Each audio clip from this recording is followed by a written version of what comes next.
किसी भी चीज का वर्गीकरण बहुत जरूरी हो जाता है। जो कपड़े आप रोज पहनते हैं उनको बाहर रखते हैं, जो कपड़े आप कभी कभी पहनते हैं उनको आप अंदर रख देते हैं। एनसीईआरटी लिखती है कि bacteria are the sole member of kingdom Monera. मिट्टी में, जमीन में आपको बहुत सारों, लाखों, हजारों की संख्या में बैक्टीरिया मिल सकते हैं। सूक्ष्म जीव होते हैं, माइक्रोस्कोपिक होते हैं। स्वपोषी का एक ही एजेंडा है कि कार्बन डाइऑक्साइड और वाटर को जोड़ना है। कई बार क्या होता है कि दूसरे के साथ तुम मुझे खून दो मैं तुम्हें आजादी दूं टाइप का रिश्ता बनाते हैं, ठीक है ना, कि मैं तुम्हारा कुछ काम कर देता हूं बदले में तुम मुझे भोजन दे दो। हेलो बच्चों, नमस्कार, क्या हाल चाल, कैसे हैं आप सब। आई होप स्वस्थ होंगे, मस्त होंगे, फिट और फाइन होंगे। आप सबका स्वागत है फिर से एक बार mind map Hindi medium series में, जिसमें आज हम लोग कवर करने वाले हैं बायोलॉजिकल क्लासिफिकेशन, यानी कि जीव जगत का वर्गीकरण। ठीक है, किसी भी चीज का वर्गीकरण बहुत जरूरी हो जाता है ताकि आप उनके बारे में आसानी से पता लगा सकें या आसानी से बता सकें। ठीक है, कभी भी आप देखिए, जैसे अगर आपको अपनी किताबों का वर्गीकरण करना है तो आप लोग क्या करते हैं, जिन किताबों की ज़्यादा रिक्वायरमेंट है उसको एकदम पास रख लेते हैं, जिन किताबों की थोड़ा कम ज़रूरत है उनको दूर रख देते हैं, है ना। या मान लीजिए जो कपड़े आप रोज पहनते हैं उनको बाहर रखते हैं, जो कपड़े आप कभी कभी पहनते हैं उनको आप अंदर रख देते हैं। तो ऐसे ही बहुत सारे जब जीव हो गए तो आवश्यकता हुई कि उनका एक वर्गीकरण किया जाए, और प्रारंभिक वर्गीकरण जो किए गए वह इस आधार पर किए गए कि उनका यूज क्या है। जैसे किसी क्रॉप से आपको क्या मिल रहा है, ऑयल मिल रहा है, तेल मिल रहा है, तो उनको तेलीय फसल या ऑयली क्रॉप कह दिया गया। कहीं से फाइबर मिल रहा है, रेशेदार फसल, फाइबरस क्रॉप कह दिया गया। कोई जानवर है जहां से आपको दूध मिल रहा है, मिल्क मिल रहा है, तो मिल्क यील्डिंग एनिमल कहे गए। तो इस तरीके से क्या हुआ कि जो प्रारंभिक वर्गीकरण था, जो इनिशियल क्लासिफिकेशन था, वह उपयोग पर आधारित था, यूटिलाइजेशन पर आधारित था। वैज्ञानिक दृष्टिकोण से अगर देखा जाए तो सबसे पहले अरस्तु ने, ठीक है, थोड़ा सा स्पीड बढ़ाते हैं मित्रों, सबसे पहले अरस्तु ने प्लांट और एनिमल को क्लासिफाई किया। प्लांट को उनकी हाइट के आधार पर, शाक, वृक्ष और झाड़ी, ठीक है ना, जिनकी जो हाइट थी सबसे कम थी वो शाक कहे गए, उससे थोड़ा ज्यादा वो झाड़ियां कहेंगी, और जो सबसे लंबे वाले ट्री थे उन्हें वृक्ष कहा गया। जंतुओं को उसने आरबीसी के आधार पर या रेड ब्लड के आधार पर एनाइमा और इनाइमा में डिवाइड किया। बाद में लीनियस आए और लीनियस ने टू किंगडम क्लासिफिकेशन दिया, द्विजगत वर्गीकरण किया उन्होंने, जिसमें कोशिका भित्ति के आधार पर, जो मुख्यतया आधार था वो क्या था, कोशिका भित्ति था, कि अगर सेल वॉल प्रेजेंट है, यहां पर CW का मतलब है सेल वॉल, अगर सेल वॉल प्रेजेंट है तो उसे प्लांटी किंगडम में रखा जाएगा, पादप जगत में रखा जाएगा, और अगर सेल वॉल यानी कि कोशिका भित्ति अनुपस्थित है तो उसे किंगडम एनिमिलिया में रख देंगे। लेकिन चूंकि जब यह किंगडम क्लासिफिकेशन हुआ तो बाद में पता चला कि ये जो क्लासिफिकेशन है, ये जो लीनियस का द्विजगत वर्गीकरण है, यह प्रोकैरियोट और यूकैरियोट में विभेद नहीं कर पाता है, उनके बीच में अंतर स्पष्ट नहीं कर पाता है। क्यों? क्योंकि जो मेजर क्राइटेरिया आपने लिया था, जो मुख्य आपने क्राइटेरिया लिया था, वो लिया था आपने कोशिका भित्ति का पाया जाना या ना पाया जाना। ठीक है, तो ये जो टू किंगडम क्लासिफिकेशन, इसकी कमी क्या थी कि ये प्रोकैरियोट और यूकैरियोट, एक कोशिकीय तथा बहुकोशिकीय, प्रकाश संश्लेषी तथा अप्रकाश संश्लेषी में विभेद नहीं कर पाता था। बाद में और बहुत सारे किंगडम क्लासिफिकेशन आए, 2 किंगडम के बाद 3 किंगडम आया, 4 किंगडम आया, लेकिन अपने सिलेबस के अकॉर्डिंग अपने को जो पढ़ना है वो है 5 जगत वर्गीकरण, जिसे आर एच विटेकर ने 1969 में दिया था। आर एच विटेकर ने सारे जीवों को 5 जगत में वर्गीकृत किया, Monera, protista, fungi, Plantae, Animalia. कौन कौन से? मोनेरा, प्रोटिस्टा, फंजाई, प्लांटी और एनिमिलिया। सारे जीवों को इन 5 किंगडम में क्लासिफाई करने के, वर्गीकृत करने के आधार क्या थे? तो वो थी कोशिका संरचना, शारीर संरचना, ठीक है ना, उनका शरीर कैसा था, पोषण की प्रक्रिया, प्रजनन और साथ ही साथ जाति वृत्तीय संबंध। क्या बेटा? कोशिका संरचना, शरीर संरचना, पोषण की प्रक्रिया, प्रजनन और जाति वृत्तीय संबंध। इस आधार पर या इन आधारों पर, निम्नलिखित आधारों के अनुसार आर एच विटेकर ने सारे जीवों को इन 5 किंगडम में क्या किया, वर्गीकृत किया। बाद में देखा गया कि सेल वॉल में डिफरेंस है, कोशिका भित्ति में डिफरेंस है, तो किंगडम मोनेरा को 2 किंगडम में डिवाइड कर दिया गया। किंगडम मोनेरा को 2 किंगडम, कौन कौन से? आर्की बैक्टीरिया और यू बैक्टीरिया। तो मोनेरा से 2 किंगडम बने, आर्की बैक्टीरिया, यू बैक्टीरिया, बाकी प्रोटिस्टा, फंजाई, प्लांटी और एनिमिलिया, ये 4 पहले के जैसे ही थे। तो 2 ये, 4 ये, टोटल मिला के क्या हो गए, 6 किंगडम हो गए, 6 जगत हो गए। और कार्ल वुज ने क्या किया था, ये जो 6 किंगडम हैं इनको 3 अनुक्षेत्र में डिवाइड किया था। तीन डोमेन में डिवाइड किया था। किस आधार पर? तो आप कहेंगे कि 16S राइबोसोमल आरएनए के अनुक्रम के आधार पर। जो 16S राइबोसोमल आरएनए है उसकी सीक्वेंसिंग कैसी है, इस आधार पर उन्होंने तीन डोमेन बनाए, तीन अनुक्षेत्र बनाए। आर्किया जिसमें आर्की बैक्टीरिया आते हैं, बैक्टीरिया जिसमें यू बैक्टीरिया आते हैं, और फिर यूकैरिया जिसमें प्रोटिस्टा, फंजाई, प्लांटियोर, एनिमिलिया आता है। आर.एच. विटेकर ने जो क्लासिफिकेशन किया उसमें उन्होंने कोशिका प्रकार, कोशिका भित्ति, केंद्रक, झिल्ली, काय संरचना, पोषण की विधि और प्रजनन की विधि।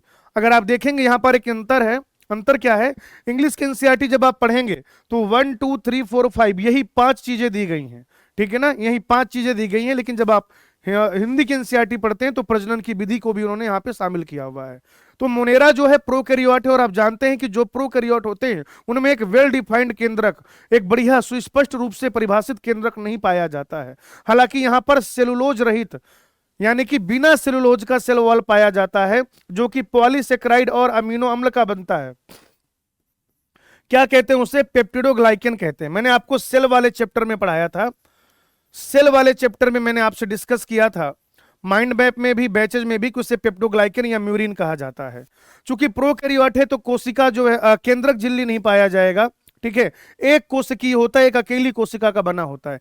ये स्वपोषी भी होते हैं, परपोषी भी होते हैं। स्वपोषी में ये रसायन संश्लेषी भी होते हैं, प्रकाश संश्लेषी भी होते हैं।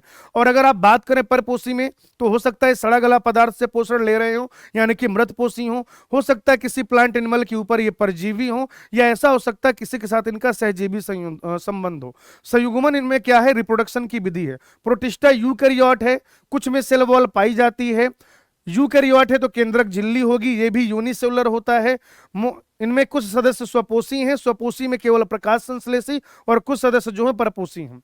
युग्मक संलयन और संयुग्मन इनमें प्रजनन की विधि है।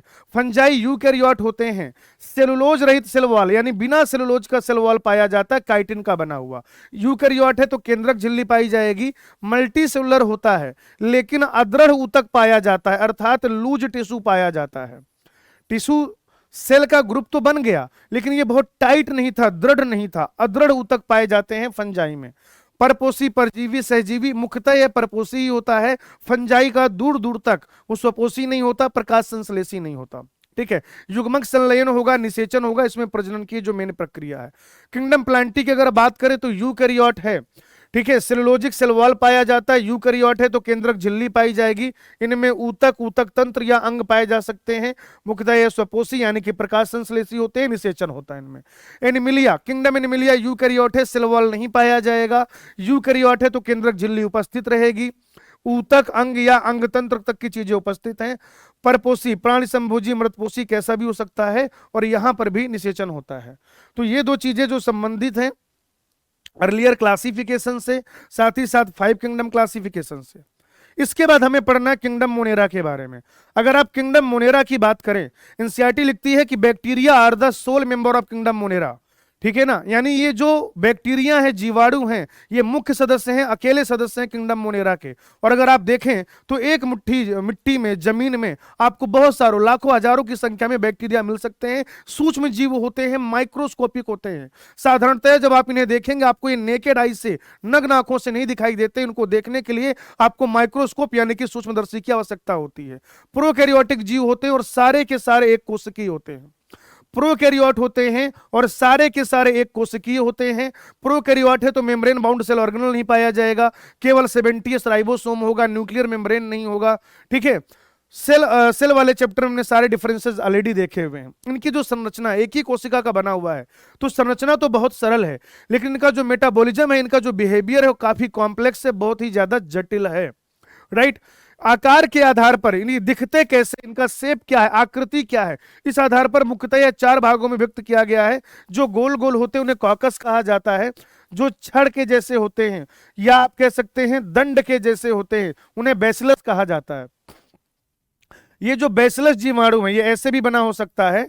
ये जो बैसिलस जीवाणु है, बैसिलस जीवाणु में बीजाणु आपको खास तौर से दिखाई देगा, और ये जो बीजाणु होता है अंतः बीजाणु होता है, अर्थात इंडोस्पोर होता है।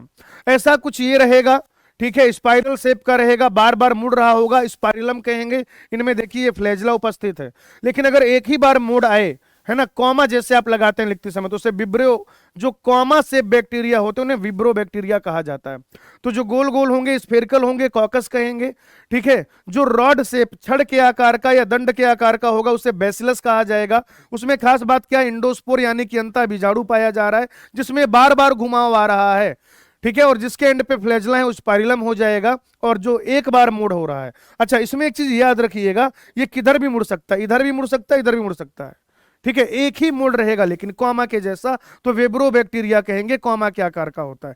पोषण के आधार पर जैसे कि मैंने आपको पहले ही बताया है, ये स्वपोषी भी हो सकते हैं, परपोषी भी हो सकते हैं। स्वपोषी में इन्हें क्या करना है, स्वपोषी का एक ही एजेंडा है कि कार्बन डाइऑक्साइड और वाटर को जोड़ना है, या ऐसे कह लीजिए कि कार्बन डाइऑक्साइड और एक हाइड्रोजन डोनर को जोड़ना है। स्वपोषी का सिंपल सा मतलब ये होता है, ठीक है, कार्बन डाइऑक्साइड और एक हाइड्रोजन डोनर को आपको जोड़ना होता है। अब उसके लिए एनर्जी चाहिए, अगर वो एनर्जी ऑक्सीडेशन रिडक्शन के प्रोसेस से आती है तो ऐसे जीव या ऐसे बैक्टीरिया रसायन संश्लेषी यानी कि केमोसिंथेटिक कहे जाएंगे, और अगर इनको जोड़ने के लिए जो ऊर्जा है, जो एनर्जी है, वो सनलाइट से आ रही तो ये प्रकाश संश्लेषी कहे जाएंगे। अगर ये सड़े गले पदार्थों पर निर्भर है, मृतजीवी कहेंगे। किसी जिंदा जीव के ऊपर, प्लांट एनिमल फंजाई के ऊपर रह रहे हैं, परजीवी कहे जाएंगे। कई बार क्या होता है कि दूसरे के साथ तुम मुझे खून दो मैं तुम्हें आजादी दूं टाइप का रिश्ता बनाते हैं, ठीक है ना, कि मैं तुम्हारा कुछ काम कर देता हूं बदले में तुम मुझे भोजन दे दो। जैसे कि अगर आप देखें rhizobium during nitrogen fixation, rhizobium जब नाइट्रोजन फिक्सेशन करता है, नाइट्रोजन का स्थिरीकरण करता है, तो वह प्लांट के साथ, प्लांट की रूट के साथ सहजीवी संबंध बनाता है, राइट। आर्की बैक्टीरिया की अगर आप बात करें, आद्य बैक्टीरिया की बात करें, तो आर्की बैक्टीरिया और यू बैक्टीरिया की सेल वॉल में अंतर होता है। एनसीईआरटी आपके पास होगी, मार्क करिए। आर्की बैक्टीरिया और यू बैक्टीरिया की सेल वॉल में कंपोजिशन में अंतर होता है। आर्की बैक्टीरिया जो होते हैं वो एकदम एक्सट्रीमिस्ट हैं, एकदम एक्सट्रीम कंडीशन में रहते हैं, इन्हें नॉर्मल घर अच्छा नहीं लगता। इनका घर कैसा है, जहां पे सॉल्ट की कंसंट्रेशन बहुत ज्यादा होगी, या जहां पर तेजाब भरा होगा, वो भी गर्म तेजाब। अब मैं जब आपसे कह रहा हूं कि गर्म तेजाब भरा होगा, इसका क्या मतलब है कि एसिड कंसंट्रेशन वहां पे बहुत ज्यादा होगी, पीएच की वैल्यू बहुत कम होगी, साथ ही साथ टेम्परेचर बहुत ज्यादा होगा। या फिर जहां पर कीचड़ है, या जो गाय भैंस बकरी उनकी आंत में पाया जा सकता है, एलिमेंट्री कैनाल में पाया जा सकता है। तो ऐसे आर्की बैक्टीरिया, ध्यान से सुनिएगा, ऐसे आर्की बैक्टीरिया जो कहां पर रहते हैं बेटा, जो रहते हैं अत्यंत लवणीय क्षेत्रों में, ठीक है ना, हेलोजन, हेलोजन यानी कि सॉल्ट फॉर्मिंग एलिमेंट, तो हेलोफिल्स, ऐसे जीव जो कहां रहते हैं, सॉल्टी एरिया में रहते हैं, जहां पर लवण की सांद्रता काफी ज्यादा होती है। जो गर्म झरने में रहते हैं, जहां पर टेम्परेचर बहुत ज्यादा, पीएच बहुत कम, थर्मोस्टोफिल्स कहा जाएगा। और कच्छ क्षेत्र यानी कि कीचड़ वगैरह, गोबर वगैरह में मेथेनोजन पाया जाता है, ये गाय भैंस की यहां तो ही पाया जाता है, और ये मेथेनोजन मेथेन का उत्पादन करते हैं, बायोगैस के फॉर्मेशन में सहायक होते हैं। यू बैक्टीरिया के दो कैरेक्टरिस्टिक, यहां से सवाल बन सकता है, मैं अभी बता रहा हूं, अभी आपको बता रहा हूं, इंपॉर्टेंट है, मार्क कीजिएगा। दो कैरेक्टरिस्टिक हैं जो एनसीईआरटी ने बताए हैं आपको।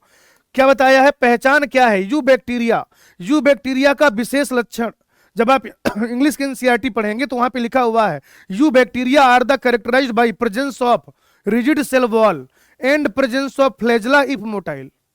पढ़िएगा आप ध्यान से कि इनका एक विशेष लक्षण है, इनमें एक दृढ़ कोशिका भित्ति पाई जाती है, और अगर ये मोटाइल हैं, अगर ये चलायमान है, तो इनमें फ्लैजेला पाया जाता है। तो कठोर कोशिका भित्ति पाई जाएगी, ठीक है भाई, कठोर कोशिका भित्ति पाई जाएगी, और अगर ये चलायमान है, अगर ये चलायमान है, तो फिर इनमें क्या होगा, फ्लैजेला भी पाया जाएगा, ठीक है। उसी में हमें पढ़ना है साइनोबैक्टीरिया, ब्लू ग्रीन एल्गी, नील हरित शैवाल, साइनोफाइसी, मिक्सोफाइसी। ये एक कोशिकीय हो सकते हैं जैसे कि स्पाइरुलिना, ये कॉलोनी बना के रह सकते हैं जैसे कि एनाबिना, ये फिलामेंट बना के रह सकते हैं जैसे कि नोस्टोक और ऑस्लोटोरिया। कहेंगे सर आप एनसीईआरटी के बाहर जा रहे हो, एनसीईआरटी में ऑस्लोटोरिया नहीं दिया, दिया है बेटा, माइक्रोब्स वाले चैप्टर में दिया है। जब आप पढ़ेंगे मानव कल्याण में सूक्ष्म जीव अर्थात माइक्रोब्स इन ह्यूमन वेलफेयर, वहां पर पढ़ाया जाता है माइक्रोब्स एज बायो फर्टिलाइजर। तो जब आप पढ़ते हैं हेडिंग, आखिरी हेडिंग उस चैप्टर की, माइक्रोब्स एज बायो फर्टिलाइजर, उसमें आपको बताया जाता है कि ऑस्लोटोरिया ये भी क्या, एक फिलामेंटस साइनोबैक्टीरिया है, जो धान के खेत में उर्वरक क्षमता बढ़ाता है, उसकी जो सॉइल की कैपेसिटी है वो बढ़ाता है। ये जो नॉस्टॉक है, इसमें कुछ ऐसे सेल पाए जाते हैं जिन्हें हेट्रोसिस्ट कहा जाता है, ठीक है भाई, जोर से बोलो, क्या कहा जाता है, हेट्रोसिस्ट, ठीक है। और ये जो हेट्रोसिस्ट है, ये नाइट्रोजन स्थिरीकरण में सहायक है, यानी कि नाइट्रोजन के फिक्सेशन में सहायक है। ये चारों तरफ एक कवरिंग श्लेष्मी आच्छादन से ढका हुआ होता है, नॉस्टॉक की संरचना है ये।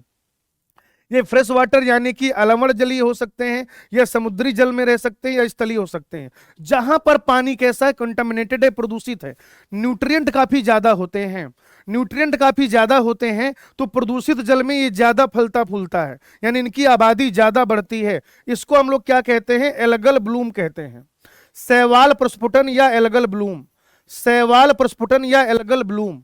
एलगी जो है गंदे पानी में एक गाना गाता है, धूम मचा लो धूम मचा लो धूम। और ये बेटा ये जो धूम है किस चीज की है, इनकी जनसंख्या की है। ये वहां पे क्या करते हैं, तेजी से उसको कंज्यूम करते हैं और अपना नंबर बढ़ाते हैं, बहुत आश्चर्यजनक रूप से अपना नंबर बढ़ाते हैं, इनकी संख्या में बहुत तेजी से वृद्धि होती है। उस फिनोमिना को अंग्रेजी में कहते हैं एल्गल ब्लूम। ऐसे धूम मचा लो धूम, एल्गल ब्लूम राइम होता है, आपके दिमाग में छप जाएगा। हिंदी में कहा जाता है शैवाल प्रस्फुटन। और इनमें ये चूंकि प्रकाश संश्लेषी होते हैं, और इसीलिए मैं आपको बता रहा हूं कि इनमें उच्च पादपों के जैसे या जो ग्रीन प्लांट है उनके जैसे क्लोरोफिल ए पाया जाता है। जल्दी से इसको देखिए, स्क्रीनशॉट लीजिए, आगे बढ़ेंगे। मोनेरा अभी पूरा नहीं हुआ है मित्रों, ठीक है। अच्छा, मोनेरा क्या एनसीईआरटी ने यहाँ पे बहुत कम पढ़ाया है, क्योंकि मोनेरा का जो मैक्सिमम पार्ट है, मोनेरा का जो मैक्सिमम पार्ट है बेटा, वो हम लोग पढ़ लेते हैं सेल वाले चैप्टर में, अगर आपको याद हो तो। अगर आप लोगों को याद हो तो मोनेरा का जो मैक्सिमम पार्ट है वो अपन लोग बेटा सेल वाले चैप्टर में पढ़ लेते हैं। चलिए भाई, बैक्टीरिया जो है परपोसी बैक्टीरिया होते हैं, बहुत ज्यादा होते हैं, इनकी संख्या काफी ज्यादा होती है, ठीक है ना। एनसीईआरटी कहती है दे आर मोर अबेंडेंट, ठीक है। हिंदी में कहेगी ये बहुतायत पाए जाते हैं, अपघटक होते हैं, यानी कि डिकम्पोजिशन का काम करते हैं। जो परपोसी बैक्टीरिया है वो दूध को क्या करता है, दही में बदल देता है, लैक्टोबैसिलस। प्रतिजैविक का निर्माण करते हैं, बहुत सारे बैक्टीरिया से आपको विभिन्न विभिन्न प्रकार की एंटीबायोटिक मिल जाती है, साथ ही साथ नाइट्रोजन के फिक्सेशन में सहायक होते हैं। बैक्टीरिया प्लांट या एनिमल में बहुत सारी बीमारियां भी फैलाते हैं, जैसे कॉलरा या हैजा नामक बीमारी जो है वो विब्रियो कॉलोरी नामक बैक्टीरिया से होती है। टाइफाइड जो है साल्मोनेला टाइफी से हो जाता है। क्लोस्ट्रीडियम टिटेनी से टिटनस होता है। और सिट्रस कैंकर ये बीमारी होती है ज़ैंथोमोनास सिट्रीस से। ये तो एनिमल में होती हैं, जंतुओं में होती हैं, लेकिन बेटा जो सिट्रस कैंकर बीमारी है ये प्लांट अर्थात पादप में होता है, याद रखिएगा, बिल्कुल याद रखिएगा। एनसीईआरटी ने सिर्फ इनके नाम लिखे हुए हैं, इनके कॉजेटिव एजेंट नहीं लिखे। आपसे सवाल पूछा जा सकता है। प्रजनन के लिए इनमें विखंडन यानी कि फिजन होता है कोशिका विभाजन से। कई बार ये एंडोस्पोर का निर्माण करते हैं, और इनमें यूनिडायरेक्शनल डीएनए ट्रांसफर होता है। मैंने आपको बताया था, पारक्रमण से हो सकता है या संयुग्मन से हो सकता है, ये सारी प्रक्रियाएं, या रूपांतरण से हो सकता है, ट्रांसफॉर्मेशन, ट्रांसडक्शन और कॉन्जुगेशन, ये प्रक्रियाएं थी इनमें डीएनए ट्रांसफर की। एक छोटा सा जीव है माइकोप्लाज्मा। माइकोप्लाज्मा सबसे छोटा लिविंग सेल है, सेल वाले चैप्टर में पढ़ते हैं अपन। सेल वॉल इसमें नहीं पाया जाता है, ये बिना ऑक्सीजन के जिंदा रह सकता है। प्लांट हो चाहे एनिमल हो, सब में बीमारियां फैला सकता है। पर्टिकुलर अगर आप ह्यूमन मेल की बात करें, ह्यूमन मेल में जो जेनाइटल ट्रैक है वहां पर ये इन्फ्लेमेशन कॉज करता है। परिणाम स्वरूप जो मेल है, जो नर है, वह बांझ अर्थात बंद हो सकता है, वो बच्चा पैदा करने के काबिल नहीं बचता है अगर इसका इन्फेक्शन हो जाए तो, याद रखिएगा, ठीक है। चलिए, मोनेरा हमारा पूरा हो चुका है। आइए किंगडम प्रोटिस्टा की बात करते हैं, प्रोटिस्टा जगत की बात करते हैं। एनसीईआरटी लिखती है कि boundaries of this kingdom is not well defined, ठीक है। यानी ये जो किंगडम है, ये जो जगत है, इसकी सीमाएं ठीक रूप से निर्धारित नहीं है। क्यों नहीं है भाई? एनसीईआरटी ऐसा क्यों कह रही है कि boundaries of this kingdom are not well defined? या एनसीईआरटी ऐसा क्यों कह रही है कि इसकी सीमाएं ठीक रूप से परिभाषित नहीं है? क्योंकि यहां पर ऐसे भी ऑर्गेनिज्म है जिनमें फ्लैजला है, जिनमें फ्लैजला नहीं है। या इनमें ऐसे भी ऑर्गेनिज्म हैं जो ऑटोट्रॉफ हैं, जो हेट्रोट्रॉफ हैं, यानी कि स्वपोषी भी आते हैं और परपोषी भी आते हैं। बच्चों, इनमें ऐसे भी ऑर्गेनिज्म आते हैं जहां पे सेल वॉल पाया जाता है, जहां पे सेल वॉल नहीं पाया जाता। हाँ, एक जो बड़ा कॉमन फैक्टर है, मुख्यतया primarily they are aquatic, not always, ठीक है, बट प्राइमरली मुख्यतया वो जलीय होते हैं, ठीक है, मुख्यतया जलीय होते हैं, प्राथमिक रूप से जलीय होते हैं। सीमाएं जो है ठीक रूप से निर्धारित नहीं है। यूनिसेलुलर है, एक कोशिकीय है, यूकैरियोट है, एक कोशिकीय यूकैरियोटिक जीव हैं। और अगर ये यूकैरियोट हैं तो इनमें वेल डिफाइंड न्यूक्लियस पाया जाएगा, न्यूक्लियर मेम्ब्रेन पाया जाएगा, हिस्टोन पाया जाएगा, ठीक है, और साथ ही साथ मेम्ब्रेन बाउंड सेल ऑर्गेनल पाए जाएंगे, माइटोकॉन्ड्रिया होगा, क्लोरोप्लास्ट होगा, 70s तो पाया ही जाएगा माइटोकॉन्ड्रिया और क्लोरोप्लास्ट में। साथ ही साथ यहां पर 80s राइबोसोम भी पाया जाता है। क्या क्या आ जाएगा? क्राइसोफाइट, और क्राइसोफाइट में आप क्या पढ़ते हैं? डायटम्स और गोल्डन एल्गी, सुनहरे शैवाल जिन्हें डेस्मिड्स कहा जाता है, डायनोफ्लैजलेट यूग्लिना, स्लाइम मोल्ड यानी कि औपंग कवक, और प्रोटोजोआ। प्रोटोजोआ में अमीबॉइड प्रोटोजोआ होते हैं, कसाभी यानी कि फ्लैजलेटेड प्रोटोजोआ होते हैं, पचमाभी यानी कि सिलिएटेड प्रोटोजोआ होते हैं, और साथ ही साथ स्पोरोजोआ होता है। क्या होता है भाई? स्पोरोजोआ होता है। फटाफट से इसको देखिए, आगे बढ़ेंगे। फटाफट से देखना है भाई। चलो बच्चों, अगर आप इसको आगे देखें तो आपको ये पता चलेगा कि ये जो आपका किंगडम प्रोटिस्टा है, इसमें प्रोटोजोआ को छोड़कर क्राइसोफाइट, डाइनोफ्लैजलेट, युग्लिना और अवपंक कवक, इनको हमने क्या किया है, एक टेबुलर फॉर्म में इनके मुख्य कैरेक्टर जो हैं, मुख्यतया जो चीजें आपको याद रखनी है, वो हमने क्या किया है, यहां पर लिख लिया है। ठीक है। जैसे अगर आप बात करें क्राइसोफाइट्स की, बात नंबर 1, क्राइसोफाइट्स में क्या क्या आता है, तो आप कहेंगे कि डायटम्स और सुनहरे सुनहरे शैवाल आते हैं, गोल्डन एल्गी आते हैं। गोल्डन एल्गी को डेस्मिड कहा जाता है। ये स्वच्छ जल में भी रहते हैं और समुद्री जल में भी रहते हैं। इनमें सेलुलोज का बना हुआ सेल वॉल पाया जाता है, जिसमें सिलिका इंबेडेड रहता है। साबुनदानी की जैसी संरचना होती है। साबुनदानी होता है ना, सोप बॉक्स, सोप बॉक्स, एक ऊपर लेयर एक नीचे लेयर, ऊपर वाला एपिथीका नीचे वाला हाइपोथीका, ठीक है ना। तो वैसे ही साबुनदानी सोप बॉक्स के जैसी एक संरचना होती है, सेल वॉल सेलुलोज और सिलिका की बनी होती है। प्रकाश संश्लेषी जीव होते हैं, और चूंकि इनमें क्या है, इनमें सिलिका, इनके सेल वॉल में सिलिका प्रेजेंट है, तो ये मर मर के इकट्ठा होते जाते हैं। भाई जैसे मर गए, अब इनका सेल वॉल वो आसानी से नहीं टूटता है, वो कैसा होता है, इनडिस्ट्रक्टिबल होता है, आसानी से आप उसको डिस्ट्रॉय नहीं कर सकते हैं। तो ये जब डायटम मरते हैं तो मर मर के जब ये ऐसे तलहटी में इकट्ठा होते जाते हैं, तो बेसिकली इनका सेल वॉल जो है, इनका जो कोशिका भित्ति है, वो इकट्ठा हो जाता है, और उसको कहा जाता है डाईएटमी मृदा, डाइटोमेसियस अर्थ। तो ये डायटम्स मर मर के इकट्ठा होते हैं, डायटमी मृदा या डायटोमेसियस अर्थ का फॉर्मेशन होता है, जो सिरप या दवाइयों के फिल्ट्रेशन में, साउंड प्रूफिंग में, हीट का इंसुलेटर भी होता है वो, है ना। आजकल जो ऐसे ग्लिटरिंग पेंट बनते हैं, नेल पेंट हो गया या वॉल पेंट हो गया, तो पेंट इंडस्ट्री में भी यूज किया जाता है। और ये फोटोसिंथेटिक ऑर्गेनिज्म है। एनसीईआरटी आखिरी लाइन में लिखती है जब वो आपको क्राइसोफाइट्स पढ़ा रहे हैं, diatoms are the chief producer of ocean, ये जो है ये समुद्र के मुख्य उत्पादक होते हैं। तो ये बात हो गई क्राइसोफाइट की। डाइनोफ्लैजलेट, डायन मतलब डायन का मतलब डाई, डाई मतलब दो, और क्या, फ्लैजलेट, इनमें दो फ्लैजला पाए जाते हैं। सबसे खास बात क्या है, इनमें दो फ्लैजला पाए जाते हैं। एक जो फ्लैजला है, अगर आप उसको देखें, दोनों फ्लैजला एक दूसरे के क्या होते हैं, परपेंडिकुलर होते हैं। मान लीजिए ये हमने बनाया है कोई डाइनोफ्लैजलेट, तो एक फ्लैजला जो है अगर लंबवत है तो दूसरा अनुप्रस्थ रहेगा, एक वर्टिकल है तो दूसरा हॉरिजॉन्टल रहेगा। ये जो जीव हैं डाइनोफ्लैजलेट मुख्यतः समुद्री और प्रकाश संश्लेषी होते हैं। सेलुलोजिक सेल वॉल पाया जाता है। ये क्या करते हैं, अपना नंबर बढ़ाते हैं, और जब ये अपना नंबर बढ़ाते हैं तो रेड टाइड कॉज करते हैं। क्या कॉज करते हैं, लाल तरंग या रेड टाइड। इनमें मुख्य पिगमेंट क्या है, मुख्य वर्णक क्या है, तो इनमें उपस्थित मुख्य वर्णक के आधार पर ये कैसा, रेड हो सकता है, येलो हो सकता है, नारंगी हो सकता है, ठीक है ना, ब्लू भी हो सकता है, भूरा भी हो सकता है, डिपेंड करेगा कि मेजर पिगमेंट क्या है। अच्छा, इनमें से कुछ क्या है, ये टॉक्सिक रिलीज करते हैं, ठीक है ना, उसको जो है साक्सी टॉक्सिन कहा जाता है, अपन को नहीं याद रखना। इसमें से कुछ जीव ऐसे होते हैं जो टॉक्सिन रिलीज करते हैं, और वो टॉक्सिक फिर जो समुद्री जीव है, मछलियां वगैरह हैं, उनके लिए हार्मफुल होता है। कई बार वो जो जहर है, वो जो विष है, वो समुद्री जीवों में इकट्ठा होता है। और आजकल सी फूड का जो कल्चर है बहुत बढ़ गया है। लोग ना मछलियां खाना चाहते हैं, घेंगा खाना चाहते हैं, प्रॉन खाना चाहते हैं। तो कई बार क्या होता है कि ये जो टॉक्सिक है, ये जो विष है, ये उनमें इकट्ठा होता है, और फिर जब इंसान उसको खाता है तो ये इंसान में आ जाता है, और फिर ये मसल्स को पैरालाइज कर देता है। पैरालिटिक सेल्फिश पॉइजनिंग कहते हैं, पीएसपी कहते हैं। एनसीईआरटी में नहीं दिया इसलिए मैंने आपको बताया नहीं। यूग्लेनॉइड्स में यूग्लिना की बात करेंगे। ये फ्रेश वाटर में और स्टेगनेंट स्थिर जल में रहते हैं। इनमें कोशिका भित्ति नहीं पाई जाती, सेल वॉल नहीं पाया जाता है। लेकिन मजे की बात क्या है कि सेल मेम्ब्रेन के बाहर जो आउटर मोस्ट लेयर है, वो प्रोटीन का बना हुआ लेयर होता है, जिसे पेलिकल कहते हैं। वो जो पेलिकल है प्रोटीन का बना हुआ है, आउटर मोस्ट है, उसे सेल वॉल नहीं कहेंगे। और ये पेलिकल इसको क्या करता है, ज्यादा लचीला, ज्यादा फ्लेक्सिबल बनाता है। क्या करता है, ज्यादा लचीला, ज्यादा फ्लेक्सिबल बनाता है। प्रकाश संश्लेषी जीव है और परभक्षी भी है। यानी कि आप कह सकते हैं कि यहां पर मिक्जोट्रॉफिक मोड ऑफ न्यूट्रिशन पाया जाता है। क्या पाया जाता है, मिक्जोट्रॉफिक मोड ऑफ न्यूट्रिशन पाया जाता है। अगर सनलाइट है, अगर सूर्य का प्रकाश उपस्थित है तो ये कैसा व्यवहार करते हैं, ये प्रकाश संश्लेषी जीव के जैसा व्यवहार करते हैं। लेकिन अगर इन्हें सूर्य का प्रकाश या प्रकाश जो इन्हें नहीं मिल रहा है तो फिर ये शिकारी हो जाते हैं, शिकार पे निकल जाते हैं। समझ पा रहे हो शिकार का मतलब? प्रीडेटर हैं ये, अंडरलाइन कर लो। अगर इंग्लिश की एनसीईआरटी हो तो प्रीडेटर को मार्क करो, और अगर हिंदी है तो परभक्षी को मार्क करो। परपोषी का ये मतलब नहीं कि कुछ भी खाते हैं, ये प्रीडेटर है और अपने से छोटे जीव के ऊपर प्रीडेट करते हैं, याद रखिएगा। इनमें भी दो फ्लैजला पाए जाते हैं, एक छोटा और एक बड़ा होता है। इनमें हायर प्लांट के जैसे फोटोसिंथेटिक पिगमेंट होते हैं, क्लोरोफिल और क्लोरोफिल भी।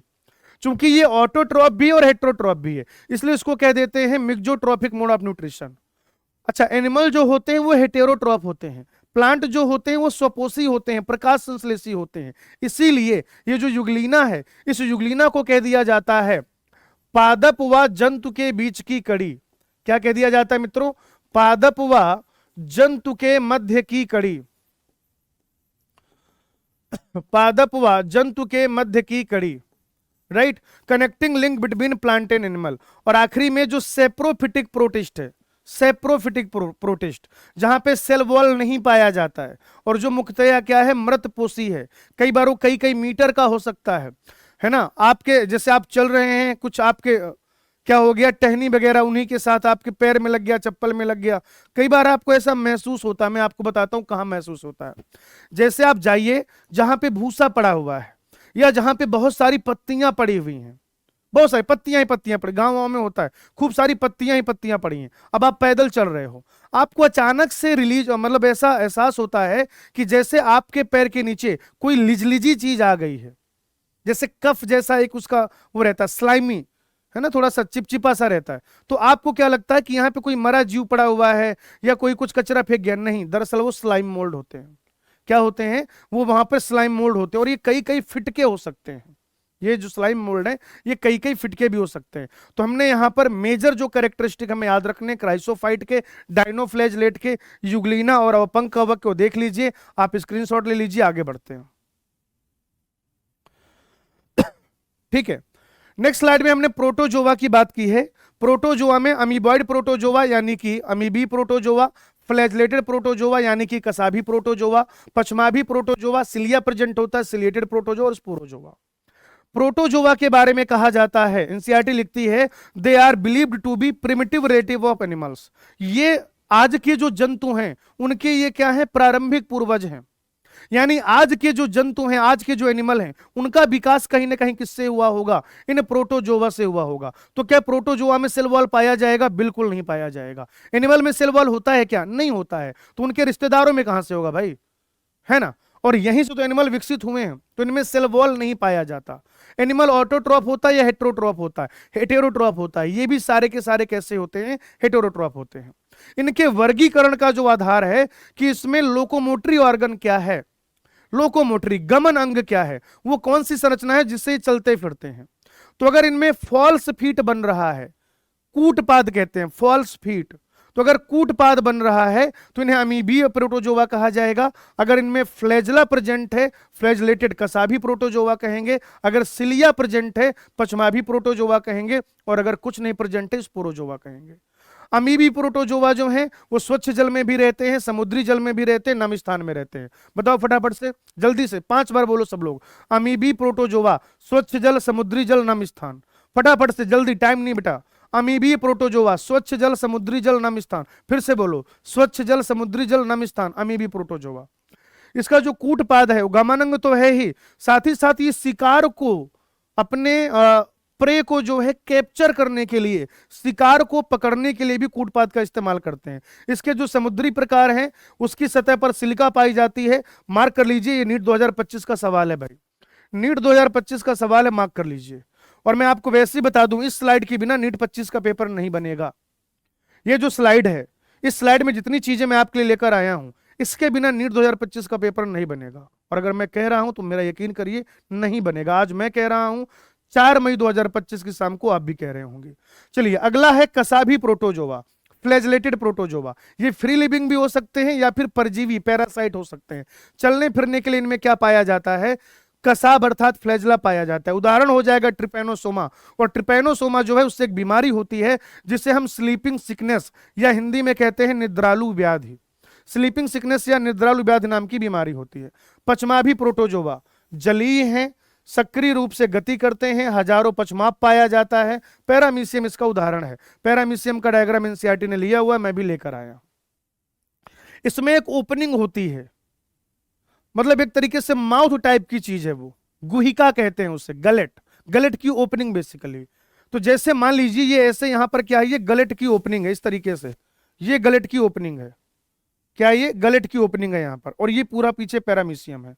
तो वो जो जल की धाराएं हैं, जल की धाराओं के साथ भोजन भी, ऐसे मूवमेंट हो रहा है, जल की धाराओं के साथ जो भोजन है वो इनके अंदर चला जाता है। स्पोरोजोवा की अगर आप बात करें तो वहां पर कोई भी लोकोमोटरी स्ट्रक्चर नहीं पाया जाता है, गमन अंग नहीं पाए जाते हैं, और ये अविकल्पी अंतःपरजीवी हैं, ऑब्लिगेट इंडोपैरासाइट। इनके जीवन में और कोई काम नहीं है, ना तो ये फ्री लिविंग है और ना ही ये मृतपोषी है। 100% इंडोपैरासाइट, अविकल्पी अंतःपरजीवी। उदाहरण में आपको याद रखना है जो सबसे नोटोरियस है, एनसीईआरटी कहती है the most notorious is Plasmodium causing malaria. ठीक है ना। तो मलेरिया जो पैरासाइट है प्लाज्मोडियम, वो क्या है, स्पोरोजोवा का उदाहरण है। फटाफट से देखिए, स्क्रीनशॉट लीजिए, आगे बढ़ते हैं।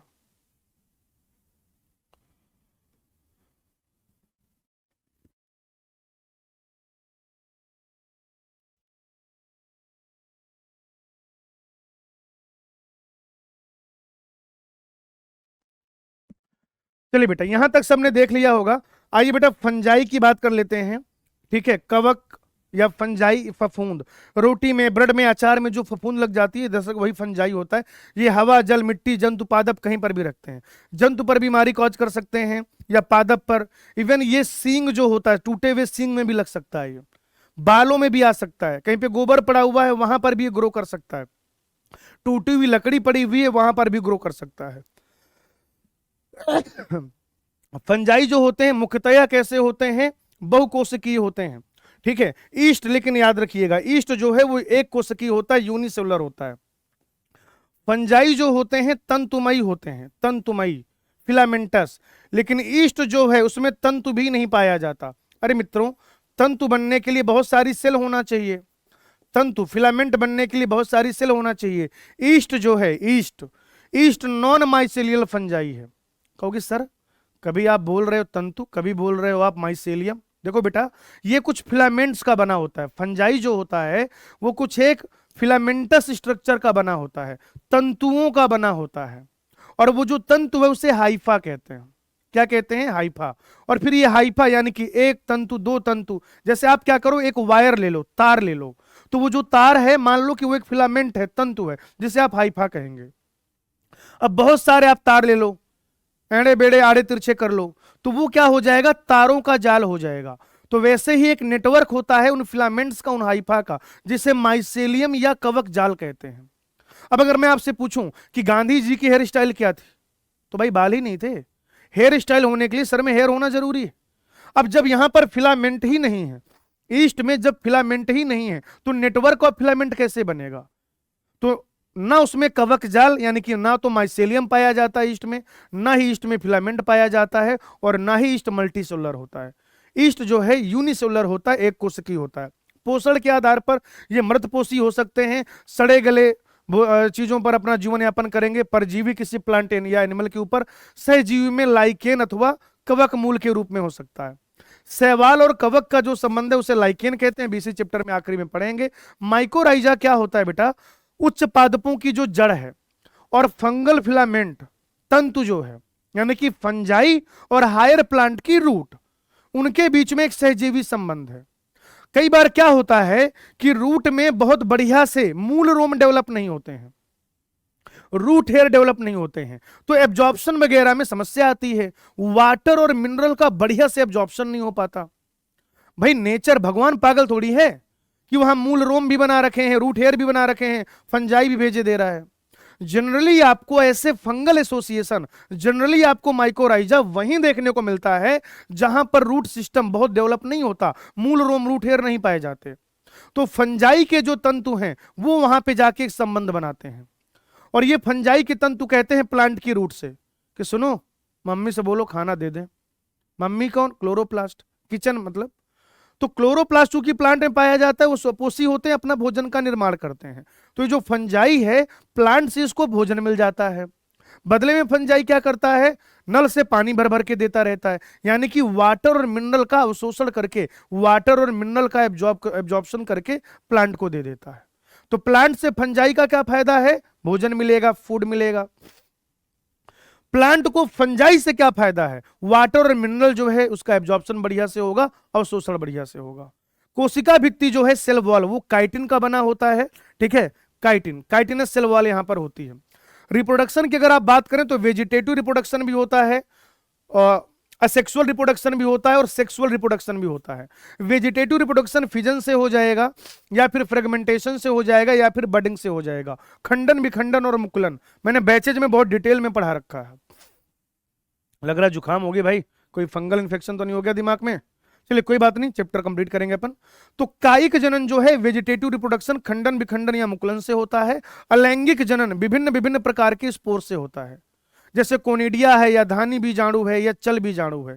फंजाई में जो सबसे कॉमन होता है, जो मोस्ट कॉमन स्पोर है, वो होता है कोनिडिया। याद रखिएगा आप, फंजाई की अगर आप बात करें तो फंजाई में जो मोस्ट कॉमन स्पोर होता है बच्चों, वो होता है conidia. Conidia is the most common asexual spore in fungi. सबसे सामान्य प्रकार का जो अलैंगिक बीजाणु है फंजाई में, वो कौन सा होता है? कोनिडिया होता है। लैंगिक बीजाणु की अगर आप बात करें, लैंगिक जनन की प्रक्रिया में वो स्पोर है जिसे निषिक्तांड कहते हैं, एस्को स्पोर है, और बेसिडियो स्पोर है। फंजाई की क्लास के आगे स्पोर जुड़ जाए मतलब वो उसका क्या है? सेक्सुअल स्पोर, लैंगिक बीजाणु। जैसे ascomycetes, ascospore, basidiomycetes, basidiospore. और अगर फंजाई की क्लास के आगे कार्प शब्द जुड़ जाए मतलब उसका फलन का है? फ्रूटिंग बॉडी है। जैसे एस्को कार्प, एस्कोमाइसिटीज का fruiting body, basidio carp, basidiomycetes का फ्रूटिंग बॉडी फलन का है। लेकिन लैंगिक जनन की जो प्रक्रिया है, प्लाज्मोगैमी, कैरियोगैमी, मियोसिस, जल्दी से बोलो भाई सब लोग, प्लाज्मोगैमी, कैरियोगैमी, मियोसिस, जल्दी जल्दी बोलिए। Plasmogamy, karyogamy, meiosis. जीव द्रव्य संलयन, केंद्रक संलयन और मियोसिस, फटाफट से बोलो। Plasmogamy, karyogamy, meiosis. युग्मक जो है वो चल या अचल हो सकता है, गैमीट मोटाइल या नॉन मोटाइल हो सकता है। सबसे पहले आके उसका साइटोप्लाज्म जीव द्रव्य फ्यूज होगा, फिर केंद्रक का फ्यूजन होता है। अगर आप फाइकोमाइसिटीज की बात करें तो ये फ्यूजन तुरंत हो जाता है। एस्को और बेसिडियोमाइसिटीज में थोड़ी देर के लिए एक डाइकैरियोफेज, एक डाइकैरियोन स्टेज आती है, द्विकेंद्र की अवस्था आती है। तो अल्टीमेटली यहां पर भी केंद्रक फ्यूजन होना ही है। कैरियोगैमी तुरंत हो जाता है फाइकोमाइसिटीज में। मैंने आपको बैचेज में ऐसे बताया था कि छोटे बच्चे तुरंत दोस्ती कर लेते हैं, बड़े लोग अपना फायदा नफा नुकसान देख के दोस्ती करते हैं। तो बड़े का मतलब हायर क्लास, छोटे का मतलब लोअर क्लास। तो फाइकोमाइसिटीज जो है वो लोअर क्लास है, छोटे बच्चे जल्दी दोस्ती करते हैं, यानी कि लोअर क्लास फाइकोमाइसिटीज में कैरियोगैमी तुरंत होता है, इमीडिएट कैरियोगैमी। एनसीईआरटी कहती है आपसे तुरंत इमीडिएट कैरियोगैमी। कहां पर? फाइकोमाइसिटीज में। एस्कोमाइसिटीज में डीलेड कैरियोगैमी, थोड़ी देर के बाद। द्विकेंद्र की अवस्था, दो केंद्रक दिखेंगे थोड़ी देर तक आपको। हायर क्लास में बड़े लोग नफा नुकसान देख के दोस्ती करते हैं, हायर क्लास यानी एस्को और बेसिडियो। कहोगे सर फाइको की बात कर ली, एस्को की बात कर ली, बेसिडियो की बात कर ली, ड्यूटेरो कहां गया? अरे भैया ड्यूटेरोमाइसिटीज में सेक्सुअल रिप्रोडक्शन नहीं पाया जाता है, तभी तो उसको फंजाई इम्परफेक्टी या अपूर्ण कवक कहते हैं, राइट? अच्छा, इनके वर्गीकरण का क्राइटेरिया क्या है कि माइसेलियम की मॉर्फोलॉजी क्या है, कवक जाल की आकार की क्या है, साथ ही साथ बीजाणु और फलन काय का निर्माण यानी कि फ्रूटिंग बॉडी और स्पोर फॉर्मेशन। इस बेसिस पर बेटा हम इसको फाइकोमाइसिटीज, एस्कोमाइसिटीज, बेसिडियोमाइसिटीज और ड्यूटेरोमाइसिटीज में क्लासिफाई करते हैं। किसमें करते हैं? फाइकोमाइसिटीज, एस्कोमाइसिटीज, बेसिडियोमाइसिटीज और ड्यूटेरोमाइसिटीज। फिर से बताइए, फाइकोमाइसिटीज, एस्कोमाइसिटीज, बेसिडियोमाइसिटीज, ड्यूटेरोमाइसिटीज। ठीक है, फाइको के एग्जाम्पल का ट्रिक मैंने आपको बताया था क्लासेस के दौरान। क्या बताया था? RAM, are you remember? RAM. इसका क्या बताया था? कैन। इसका क्या बताया था? पुआ। इसका क्या बताया था? ड्यूटेरो का कैट। राम, कैन, पुआ, कैट। एग्जाम्पल से शुरू करते हैं मित्रों, है ना? एग्जाम्पल से शुरू कर लेते हैं। क्या बताया था मैंने आपको? राम, कैन, पुआ, कैट। फिर से बताइए क्या बताया था, राम कैन पुआ कैट, राइजोपस एल्बुगो म्यूकर, सारे बोलो राइजोपस एल्बुगो म्यूकर, है ना, ऐसे याद करना है। और आसान तरीके सुनिए, ऐसे बोलना सीखिए, फाइकोमाइसिटीज, एस्कोमाइसिटीज, बेसिडियोमाइसिटीज, ड्यूटेरोमाइसिटीज। यहां पर ये ड्यूटेरोमाइसिटीज लिखा हुआ है, ड्यूटेरोमाइसिटीज, जल्दी जल्दी बोलिए, phycomycetes, ascomycetes, basidiomycetes, deuteromycetes, phycomycetes, ascomycetes, basidiomycetes, deuteromycetes, phycomycetes, ascomycetes, basidiomycetes, deuteromycetes. ठीक है, और फिर बोलिए राम कैन पुआ कैट, राम कैन पुआ कैट, राम कैन पुआ कैट, राइजोपस एल्बुगो म्यूकर, ये रहा राइजोपस एल्बुगो म्यूकर, कैन क्लेविसेप्स एस्परजिलस न्यूरोस्पोरा, बोलो भाई, Claviceps Aspergillus Neurospora, Puccinia Ustilago Agaricus, पुआ PUA, पक्सीनिया उस्टेलिगो एगेरिकस, कैट Colletotrichum Alternaria Trichoderma, Colletotrichum Alternaria Trichoderma, सबको बोलना है, मक्कारी नहीं चलेगी, बैच पढ़ लिया, ठीक है ना। अब ये रिवीजन की बात है, रिवीजन में तो मक्कारी मत करो मेरे भाई, है कुछ तो शर्म करिए जनाब। हाँ चलिए, तो फिर से बोलो एक बार, फाइको एस्को बेसिडियो ड्यूटेरो, जल्दी बोलो, phyco asco basidio deutero, phyco asco basidio deutero, राम कैन पुआ कैट, राम कैन पुआ कैट, ठीक है। Rhizopus Albugo Mucor, Claviceps Aspergillus Neurospora, Puccinia Ustilago Agaricus, Colletotrichum Alternaria Trichoderma. अब कुछ बच्चे कहेंगे कि सर ये जो है ए सब में आ रहा है, देखो एस्परजिलस एस्कोमाइसिटीज, एस्परजिलस एस्कोमाइसिटीज, ए के बाद एस आएगा। अच्छा ड्यूटेरोमाइसिटीज, देखो ड्यूटेरोमाइसिटीज, ड्यूटेरो टर वाला है ना, बीच में टर वाला पिला रहा, कोलिटोट्राइकम टर, अल्टरनेरिया टर, ट्राइकोडर्मा टर, तो जो टर्टर वाले एग्जांपल हैं वो ड्यूटेरोमाइसिटीज के, एकदम फर्जी बात है, इसका कॉन्सेप्ट से कोई लेना देना नहीं है, बस आपके दिमाग में छप जाए इसलिए प्रयास किया जा रहा है। क्या आप समझ पा रहे हैं, काश आप समझ पा रहे होते, ठीक है। चलिए आइए फाइकोमाइसिटीज की बात करते हैं। पहले दोस्तों फाइकोमाइसिटीज, ठीक है, जलीय आवास में रहता है, सड़ी गली लकड़ी में पाया जा सकता है, जो नम और सीलन भरे स्थान है वहां पाया जा सकता है, या किसी पौधे पर परजीवी हो सकता है, पैरासाइट हो सकता है। इनका जो कवक जाल है माइसेलियम, ठीक है ना, इनका जो कवक जाल यानी कि माइसेलियम है वो कुछ ऐसा होगा मित्रों, बीच में कोई भी, ठीक है, जब आप इसको देखेंगे मैं वापस से बना देता हूं, बीच में जो है कोई भी पट नहीं होगा, कोई भी क्रॉस वॉल नहीं होगा, सेप्टा नहीं होगा, बीच में कोई भित्ति नहीं होगी। तो आप देख रहे हैं कि अपटीय और बहुकेंद्र की 1 2 3 4 5 केंद्र दिख रहे हैं, तो कोई पट नहीं है, अपटीय और बहुकेंद्र की कवक जाल है इनका। माइसेलियम कैसा है बताइए जरा, सीनोसिटिक और एसेप्टेट, कैसा माइसेलियम है, सीनोसिटिक और एसेप्टेट। अच्छा इसमें जो बीजाणु हैं वो एंडोजीनियसली बनते हैं, अंतर्जात रूप से बनते हैं, उसमें जो चल बीजाणु है जू स्पोर वो मोटाइल है, फ्लैजलेटेड है, और जो एप्लानो स्पोर है अचल बीजाणु कहते हैं उसको, चल जो चल सके यानी जो चलायमान हो, अचल जो ना चल सके, चल बीजाणु को अंग्रेजी में कहते हैं जू स्पोर, क्या कहते हैं जू स्पोर, और अचल बीजाणु को क्या कहते हैं प्लानो स्पोर। अच्छा इनमें ना जाइगो स्पोर बनता है, एनसीईआरटी ने एक बहुत टेक्निकल पॉइंट यहां पे लिख दिया है, ठीक है ना, गैमीट जब फ्यूज होते हैं तो जाइगोट से एक स्पोर जैसी संरचना बनती है जिसे जाइगो स्पोर कहते हैं। क्या कहते हैं, जाइगो स्पोर, यानी कि गैमीट फ्यूजन के बाद, युग्मक संलयन के बाद युग्माणु बनता है। उदाहरण मैंने आपको बताई दिया, एल्बुगो म्यूकर राइजोपस, एल्बुगो जो है, जैसे अगर आप एल्बुगो कैंडिडा की बात करें, है ना, व्हाइट रस्ट ऑफ क्रूसीफर, सरसों पर परजीवी होता है वो। राइजोपस जो है रोटी में जो फफूंद लग जाता है, आप ब्रेड लेके आइए खुले में रख दीजिए, अगली सुबह देखेंगे वो मेकअप कर लेता है ना, इंसान मेकअप करता है गोरा होना चाहता है, ब्रेड या रोटी मेकअप करती है काली होना चाहती है, तो वो जो काले रंग की फफूंद है वो क्या है, बेसिकली राइजोपस है। आइए मित्रों एस्कोमाइसिटीज की बात करते हैं, ठीक है, सैक लाइक स्ट्रक्चर पाया जाता है इसलिए थैली फंजाई कहते हैं। इसके बाकी सदस्य मल्टी सेलुलर है, लेकिन ईस्ट जो है वो यूनिसेलुलर है। इनमें जो कवक जाल है वो साखित है और पटीय है। ये क्या बला है मित्रों, देखिए जरा, ये देखिए ऐसे यहां पर पट उपस्थित है, तो साखित भी है और पटीय भी है, यानी ये कैसा हो जाएगा इनका कवक जाल, ब्रांच्ड और सेप्टेट, साखित और पटीय। अच्छा मैं आपको एक और बात बता दूं, फाइकोमाइसिटीज में अपटीय और बहुकेंद्र की है, याद रखिएगा, रटने का तरीका कैसे याद करेंगे, फाइकोमाइसिटीज में एसेप्टेट सिनोसिटिक, बाकी सब में सेप्टेट ब्रांच्ड, खत्म, टाटा बाय बाय गया। क्या फाइकोमाइसिटीज में एसेप्टेट और सिनोसिटिक, बाकी सब में सेप्टेट और ब्रांच्ड। हिंदी में बता देता हूं, ठीक है। फाइकोमाइसिटीज में अपटीय और बहुकेंद्र की, बाकी सब में पटीय और शाखित। पट है तो पटीय और शाखित, खत्म, टाटा बाय बाय गया, ठीक है। इसमें जो अलैंगिक बीजाणु है कोनिडिया होता है, और कोनिडिया बहिर्जात रूप से बनता है, एक्सोजीनियसली बनता है, बहिर्जात रूप से बनता है, इंपॉर्टेंट पॉइंट है, ठीक है। अच्छा, इसका जो लैंगिक बीजाणु है, लैंगिक बीजाणु जिसे आप एस्कोस्पोर कहते हैं, वो एंडोजीनियसली बनता है, अंतर्जात रूप से बनता है। फलन काय जो है उसको एस्कोकार्प कहेंगे। उदाहरण के तौर पर ईस्ट है, पेनिसिलियम, एस्परजिलस है, क्लेविसेप्स है, न्यूरोस्पोरा, मोरल और ट्रफल है, मोरल और ट्रफल। अच्छा, न्यूरोस्पोर जो होता है उसको आनुवांशिक कार्यों में रिसर्च के लिए, अनुसंधान के लिए काफी ज्यादा प्रयोग में लिया जाता है।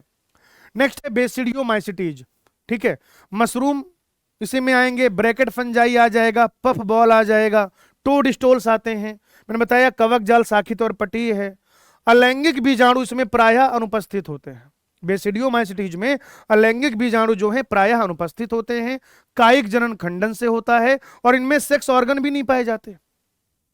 बेसिडियोमाइसिटीज में लैंगिक अंग अनुपस्थित है, तो जो वेजिटेटिव यूनिट है, जो हाइफा है, जो कायिक संरचना है, वही आपस में फ्यूज हो जाते हैं। जो तरीका वही है, क्या, प्लाज्मोगेमी, कैरियोगेमी, मियोसिस, लेकिन यहां पर कोई सेक्स ऑर्गन नहीं है।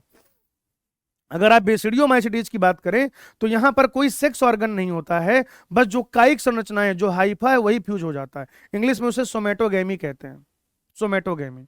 और फिर जब मियोसिस होता है तो 4 स्पोर बनते हैं, 4 लिखा है एनसीईआरटी, मार्क करो उसको, 4 स्पोर बनते हैं। और वो जो स्पोर है वो क्या है, एक्सोजीनियसली फॉर्म होता है, बहिर्जात रूप से फॉर्म होता है, देखिए लिखा होगा एक्सोजीनस स्पोर, क्या कहते हैं, बेसिडियो स्पोर।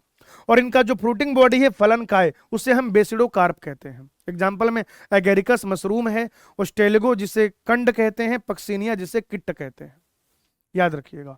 अच्छा, सारे मशरूम एडिबल नहीं होते हैं, इसलिए गांव में देखो कुकुरमुत्ता बोला जाता है, तो कुकुरमुत्ता की सब्जी कोई नहीं बनाता है, लेकिन वही कुकुरमुत्ता जैसा दिखने वाला मार्केट में मिलता है, 50 रुपया पाव, सब उसकी सब्जी बनाते हैं, है ना। तो mushrooms are edibles but all the mushrooms are not edible.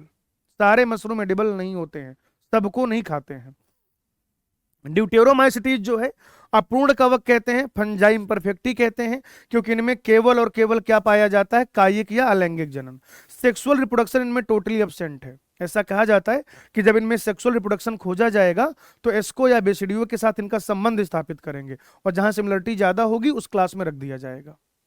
बहरहाल अगर अभी की बात करें तो केवल और केवल अलैंगिक जनन है, लैंगिक जनन एब्सेंट है। अलैंगिक बीजाणु जो है वो कोनिडिया है। ये जो डेड ऑर्गेनिक मैटर है या जो अपशिष्ट पदार्थ है उसके बहुत बढ़िया डिकम्पोजर हैं, लिटर डिकम्पोजर होते हैं। इंग्लिश के एनसीईआरटी में टर्म मिलेगा लिटर डिकम्पोजर, मार्क कर लीजिए, और हिंदी की एनसीईआरटी में लिखेगा अपशिष्ट के अपघटक, मार्क करिएगा, आपसे सवाल पूछ सकता है। एग्जाम्पल में वही हो जाएगा आपका अल्टरनेरिया, कोलिटोट्राइकम, ट्राइकोडर्मा, ठीक है। फटाफट से इसको देख लीजिए, स्क्रीनशॉट ले लीजिए, ठीक है। मैंने आज से पहले कभी नहीं कहा, आज मैं आपसे कह रहा हूं, आज मैंने इतने सारे टेबुलर फॉर्म में चीजें लाया हूं, इन सब की टेबल बना के, वो जो स्टिकी नोट्स आते हैं ना, स्टिकी नोट्स, उन स्टिकी नोट्स में टेबल बना के उसको चिपका लीजिए। जैसे यहां पर जब आप देखते हैं, ये टेबल बना के चिपका लीजिए स्टिकी नोट्स की, क्राइसोफाइट्स या कहीं पर भी जहां पर जगह है, ये टेबल आप चिपका लीजिएगा जहां पर आपको प्रोटोजोआ पढ़ाया गया है, ठीक है। और ये टेबल आप चिपका लीजिएगा स्टिकी नोट्स की, थोड़ा चौड़ा स्टिकी नोट्स होगा, इसको आप जो है फंजाई के पास चिपका लेंगे।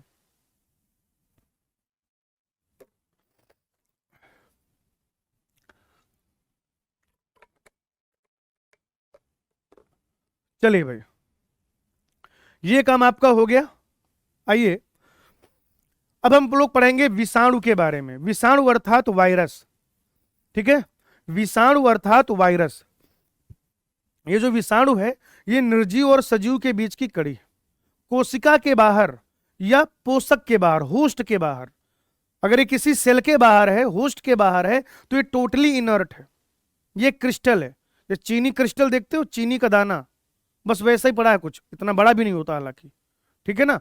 तो ये प्योर क्या है, क्रिस्टल है, कोई मतलब नहीं है, बालू के जैसा दाना पड़ा हुआ है, ठीक है। लेकिन जब ये होस्ट के अंदर होता है तो फिर ये ऑब्लिगेट इंडोपैरासाइट है, अविकल्पी अंतः परजीवी है। क्या है भाई ये? अविकल्पी अंतः परजीवी। होस्ट के बाहर पूरी तरीके से इनर्ट, होस्ट के अंदर पोषक के अंदर क्या होता है? ये एक्टिव होता है, लिविंग होता है। इसमें क्या पाया जाएगा? एक तो पाया जाएगा प्रोटीन आवरण, और प्रोटीन आवरण के साथ साथ या तो डीएनए पाया जाएगा या आरएनए पाया जाएगा। हैं जी भाई, क्या पाया जाएगा? या तो डीएनए पाया जाएगा या आरएनए पाया जाएगा। यानी कि वायरस में क्या हो रहा है मित्रों? एक तो क्या है? प्रोटीन है, और प्रोटीन के साथ साथ न्यूक्लिक अम्ल है। ये अलग बात है, किसी किसी में डीएनए होगा, किसी किसी में आरएनए होगा, दोनों किसी में नहीं होगा। ठीक है ना? या तो डीएनए जेनेटिक मटेरियल का काम करेगा या आरएनए करेगा, दोनों नहीं वहां पे करेगा। और मजे की बात बताऊं मैं आपको, जो संक्रामक हिस्सा है, जो इन्फेक्शियस पार्ट है, अंडरलाइन कर लीजिए, ये जो न्यूक्लिक अम्ल है ये है संक्रामक पदार्थ। अगर कभी आपसे पूछा जाए कि वायरसेज का, विषाणुओं का कौन सा पार्ट, कौन सा कंपोनेंट इन्फेक्शियस होता है, तो आप कहेंगे न्यूक्लिक अम्ल। Nucleic acid is the infectious part of the virus. ठीक है ना? संक्रामक पदार्थ कौन सा होता है? इसका न्यूक्लिक अम्ल। अगर आप हिस्टोरिकल बैकग्राउंड की बात करें, एनसीईआरटी में थोड़ा सा करेक्शन हुआ है, तो पुराने नोट से अगर कुछ गलत लिखा हुआ है तो बिना मतलब के परेशान नहीं होना है, सही चीज यहां पे आपकी लिख दी गई है। ठीक है, डीजे बजा रहा था इवॉन्स्की। डीजे इवॉन्स्की ने 1892 में एक तो टोबैको मोज़ेक वायरस खोजा, टोबैको मोज़ेक वायरस डिजीज की भी खोज की, और इसने ये पाया कि वायरस का जो आकार होता है वो बैक्टीरिया से छोटा होता है। वायरस का आकार क्या होता है? बैक्टीरिया से छोटा होता है। जैसे अपन छन्ना लेते हैं, अपने को क्या करना, गेहूं और सरसों को अलग करना है, तो छन्ने का साइज कैसा रहेगा कि सरसों नीचे गिर जाए और गेहूं ऊपर रह जाए। अगर सरसों नीचे गिर रही है और गेहूं नहीं गिर रहा, यानी कि कहीं ना कहीं क्या मतलब हुआ, सरसों का जो आकार है वो क्या हो रहा है? छोटा है। यानी ऐसा फिल्टर, ऐसा छन्ना जो गेहूं को, जिससे नीचे गेहूं नहीं जा रहा है, ठीक है, सरसों चला जा रहा है। तो ऐसे ही क्या देखा गया कि फिल्टर बनाया गया, बैक्टीरिया उसके आर पार नहीं जा पा रहा था, वायरस जा पा रहा था। तो वायरस का जो आकार है बैक्टीरिया से छोटा होता है। बीजरनिक ने क्या किया? बीजरनिक ने 1898 में एक ऐसा प्लांट लिया टोबैको का, जहां पे टोबैको मोज़ेक डिजीज थी, और उससे कुछ जूस निकाला, एक्सट्रैक्ट निकाला, और वो जो जूस निकाला था इन्फेक्शियस प्लांट से, उसको पिला दिया एक नॉर्मल प्लांट को। ये एक नॉर्मल प्लांट है, ये बीमार प्लांट है। बीमार प्लांट से रस निकाला, हेल्दी प्लांट में डाला, हेल्दी प्लांट भी बीमार हो गया। तो इसको बीजरनिक को समझ में आई कि ये जो है क्या है, संक्रामक जीवित तरल है। इंग्लिश में कहते हैं कंटाजियम वाइबम फ्लूइडम, संक्रामक जीवित तरल, और इन्होंने फिर वायरस नाम दिया। ये करेक्शन एनसीईआरटी में। ठीक है, 1935 में डब्ल्यूएम स्टैनले ने इसका क्रिस्टलाइजेशन किया, क्रिस्टलीकरण किया इसका डब्ल्यूएम स्टैनले ने। प्लांट को जो अफेक्ट करने वाला वायरस है, प्लांट को जो परेशान करने वाला, प्लांट को जो इन्फेक्ट करने वाला वायरस है, उन्हें आप प्लांट वायरसेज कहते हैं। और प्लांट वायरसेज में जनरली सिंगल स्टैंडर्ड आरएनए पाया जाता है। ठीक उसी प्रकार से एनिमल को इन्फेक्ट करने वाला जो वायरस है उसे एनिमल वायरस कहते हैं। एनिमल वायरस में जो जीनोम है, जो न्यूक्लिक अम्ल है, वो सिंगल स्टैंडर्ड आरएनए हो सकता है, या फिर डबल स्टैंडर्ड आरएनए हो सकता है, या फिर डबल स्टैंडर्ड डीएनए हो सकता है। और जो जीवाणु भोजी होता है, जीवाणु भोजी का मतलब जीवाणु जिसका भोजन है, बैक्टीरियोफेज कहते हैं अंग्रेजी में। यानी कि ऐसा वायरस जो बैक्टीरिया को इन्फेक्ट करता है, ऐसा वायरस जो बैक्टीरिया की लंका लगाता है, उसे अपन बैक्टीरियोफेज या जीवाणु भोजी कहते हैं। उनमें डबल स्टैंडर्ड डीएनए पाया जाता है।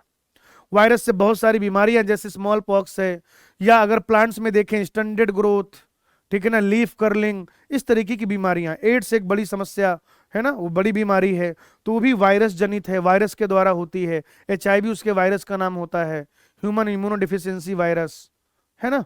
और एड्स का पूरा नाम हो जाता है एक्वायर्ड इम्यूनोडिफिशियंसी सिंड्रोम। सिंड्रोम यानी कि ग्रुप ऑफ सिम्टम। ठीक है, वो अपना पार्ट नहीं, अपन डिस्कस नहीं करेंगे। अपन आते हैं वायरॉइड पे, अगले एजेंट पे। ठीक है, वायरॉइड को डिस्कवर किया टीओ डीनर ने 1971 में, और उन्होंने बताया कि पोटैटो स्पिंडल ट्यूबर नामक बीमारी इससे होती है। वायरॉइड में प्रोटीन नहीं पाया जाता, याद रखिएगा आप,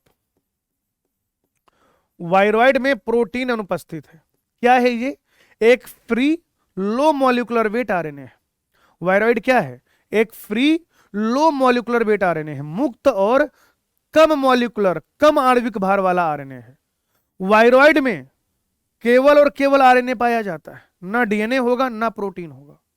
वायरस में क्या है, प्रोटीन के साथ या तो डीएनए या फिर आरएनए, या तो डीएनए या फिर आरएनए प्रोटीन के साथ। कहां पर, वायरस में। वायरॉइड जो होता है उसमें केवल और केवल low molecular weight free RNA पाया जा रहा है, प्रोटीन नहीं पाया जा रहा है। बीमारी कौन सी होती है, potato spindle tuber disease.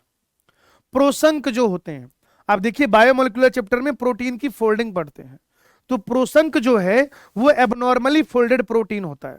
Abnormally folded protein यानी कि असामान्य रूप से मुड़ा हुआ प्रोटीन है। और ये जो एबनॉर्मली फोल्डेड प्रोटीन है, असामान्य रूप से मुड़ा हुआ प्रोटीन है, जिसे आप प्रोसंक कहते हैं, प्रियॉन्स कहते हैं।